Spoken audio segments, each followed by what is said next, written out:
வணக்கம். நகராட்சி வரி தண்டலர்களுக்கே பல கோடி சொத்துக்களா? தமிழகத்தில் உள்ள ஊராட்சி, பேரூராட்சி, நகராட்சி, மாநகராட்சிகளில் வீடுகள், கடைகள், திருமண மண்டபங்கள், கமர்ஷியல் காம்ப்ளெக்ஸ், அடுக்குமாடி குடியிருப்புகளுக்கான புதிய வரி போடுவதில் அரசு கஜானாவில் சில 100 முதல் 1000 ரேஞ்சில் தான் செல்லும். ஆனால் வரிகள் போடுபவர்களுக்கு பல ஆயிரம் முதல் லட்சங்கள் வரை தங்களுக்கு குடும்ப செலவுக்கு லஞ்சம் வாங்குகிறார்கள்.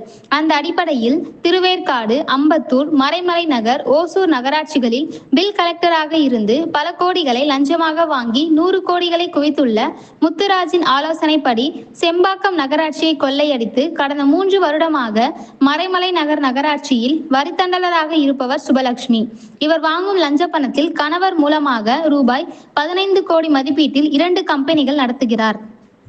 10 ஆண்டு காலமாக பூந்தமல்லி நகராட்சியில் பில் கலெக்டராக இருந்த ரவியின் சொத்து மதிப்பீடே ரூபாய் 60 கோடி ஆகும். இது செழியன் என்ற பில் கலெக்டர் தரும் தகவலாகும். ஒரு பானை சோற்றுக்கு ஒரு பருக்கையே பதம். ஒரு பில் கலெக்டரை இப்படி லஞ்சத்தை குவித்துள்ளார் என்றால் திருவேற்காடு, மாங்காடு, குன்றத்தூர், பொள்ளாச்சி, தாம்பரம், சென்னை, ஆவடி இப்படி தமிழகத்தில் உள்ள உள்ளாட்சி அமைப்புகளில் புதிய வரி போடுவதில் ஆர்ஐக்கள், ஏஆர்ஓக்கள், ஆர்ஓக்கள் எத்தனை கோடி சுருட்டி இருப்பார்கள். இவர்கள் வாங்கும் லஞ்சம் தங்குமா தங்காதா என்று நாகராஜ், முருகன் போன்ற ஊழல் ஆர்ஐக்கள் தான் பதில் கூறணும். டிஎம்ஏ பதில் கூறுவாரா? இந்த லஞ்ச பணம் எல்லாம் இந்த ஊழல்வாதிகளின் பிள்ளைங்க, பக்கத்து வீட்டுக்காரங்க என்ன கூறுவாங்க? நீங்களே சொல்லுங்க பார்ப்போம். நன்றி. இது போன்ற நியூஸை நீங்க தொடர்ந்து கேட்கணும்னா அரசியல் ஒற்றன் சேனலை சப்ஸ்கிரைப் பண்ணுங்க.